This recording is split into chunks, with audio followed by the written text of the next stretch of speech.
Okay guys, I wanted to touch on head tracking, and I wanted to show you guys how to set up head tracking. This is my old beat up Bixler. Yeah, if you guys can see it here. And I'm using a turnigy 9X with a RmileC system on the back. And these are great for long range. I can do a ton of distance with it. Guys have tested it on YouTube to 45 kilometers. I haven't gone over 5 with it, so I'm not sure. I can't speak for that distance, but it is a great system for long range, 433, and it's the RmileC system. So anyway, back to the head tracking. This is my Bixler, and I keep my GoPro up here. I cut a channel out here, and I don't use the case for it, so I wedge it in there. I have some foam, and I rubber band it like bi-directional, so it crisscrosses over the front of the camera.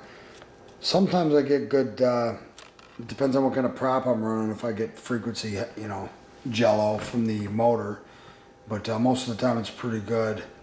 And I used to have my FPV camera mounted up here behind where the battery goes. Now with this setup here, it does throw the CG off a little bit, so I recommend putting the battery all the way aft as far as you can towards the rear of the plane. It's only going to help you with your balance and offset. And I run a 4S battery, so it's a lot better for me. Now I sort of wanted to show you guys the steps, and what I'll do is I'll show you the receiver eventually here. Now this is an RmileC receiver, and if I can zoom in, I have the pan going into channel 5 and the tilt going into 6, okay? Now RmileC, all the grounds go up on that one, but Futaba is the opposite. So if you're using a Futaba receiver, ignore the ground cables there, and put the grounds down in the Futaba. But anyway, so the stock head tracking on a Predator or a Attitude SDs, like what I have here, is channel 5 is pan, and channel 6 is tilt. So that being said, now I'm going to go into the radio and I'm going to show you something. And this can be done with a Futaba 8FG. I haven't tried it yet with the 8J, but I know it works with the 8FG. I'm going to show you guys how to go about connecting everything and setting it up. So obviously you guys should all have FPV experience by now if you're doing head tracking, so that should be pretty self-explanatory as far as hooking the camera up and everything. So I just have 2 servos here. This is 2-axis head tracking. I don't know if there is 3-axis out yet. I can't imagine why there would be yet, but I'm going to give you the basic rundowns with this. And so the first thing we're going to do is setting up the radio, okay? Turn on the 9X, and we're going to go into the menu. I always want to double click because I'm so used to Futaba. And we're going to go to trainer.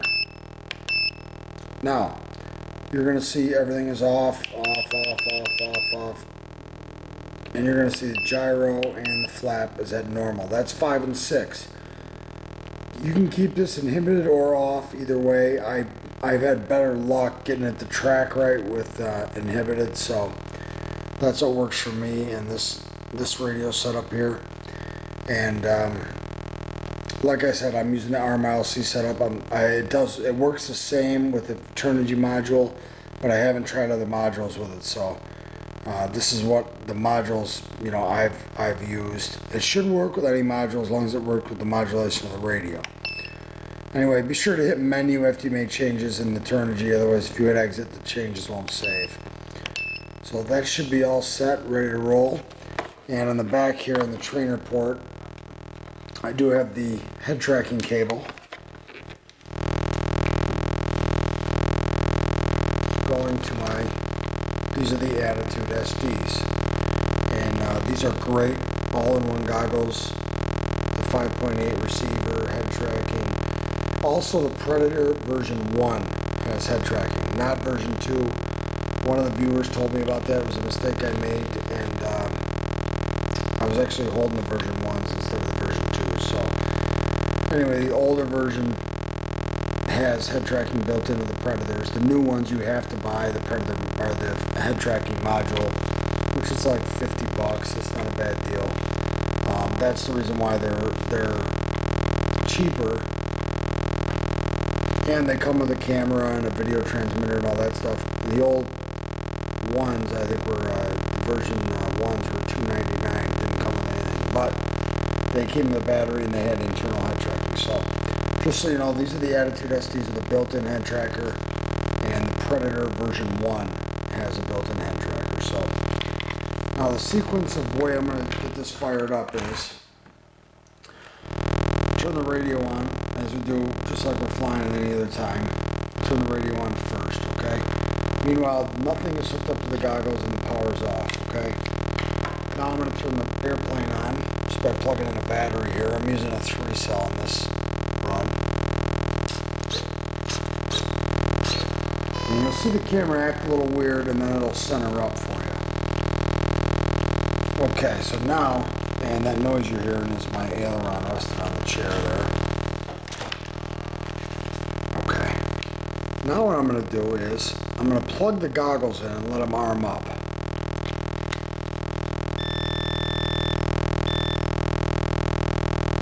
Okay. Now they're on and everything's good to go.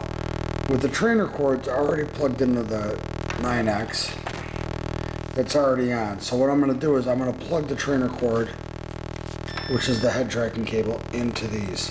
Now you heard that beep. Because I turned the goggles 90 degrees, it's like a fail-safe feature. It automatically turns head tracking off. In the Attitude SDs, this is sort of a problem. I didn't experience this with the Predators so much, but it is an issue with the Attitude SDs. So anyway, what I'm going to do is I'm going to plug the trainer plug into the port. Okay. And now, since it turned off head tracking, because I turned the goggles greater than 90 degrees, I'm going to push. Now on the Predator series goggles, volume 1 or version 1, the center button is the head tracking and self-center button. On the Attitude SDs, the actual channel switch, if you push that straight down and hold it, that'll turn on the head tracking again. And you'll hear a beep. And now, as you can see, I have head tracking. And it looks pretty good. I even have, I think, a picture in there you can see. So, it works fine. Now, if I crank the goggles up, it automatically centers, and that's like my fail-safe in case I turn my head too far up. Now, what I've noticed is, it is a limitation of the servos. So, for example, turn the head tracking back on, and I have a 180 degree servo on the, or 130 degree servo on the pan. On the tilt, I'm just using a standard 60 degree servo, and that's why it seems to turn off a little bit sooner there. I think it's at the limitations of the servo, so I just need to get a 180 degree servo for both the pan and the tilt for it to work right. But I do have nice pan control. I can look over the edge and look down, and I can look up higher than I'm going to need to look up, especially when I'm flying. And that's about it. Now, also, this center button here, this is just for the screen brightness and all that with the Attitude SDs. This is also going to be our center button. So just like we held it to turn it on and off, we just hit it once, and I'll put it off center here, and bang, camera centers right up for us. Just remember, that's your new center. So if you turn your body, even if your head's straight, if you turn your body, you have to relearn your center. Just hit it, and that's your new center. So, and the turnigy is just sitting there. We have all our controls, as you can see there, and that is about it for head tracking. And let me know if you guys have any questions with this.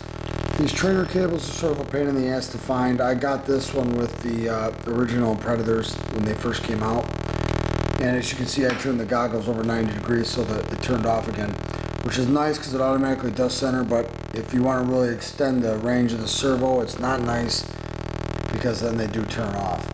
So we'll hold that. We'll hold the head tracking switch. The goggles beep, and we're back on. So just so you know, these goggles are great because they do give audio commands for everything. Go to fpvlab.com to learn how the beeps are and what the beeps mean on the goggles, and it also gives you what radios are compatible with this setup.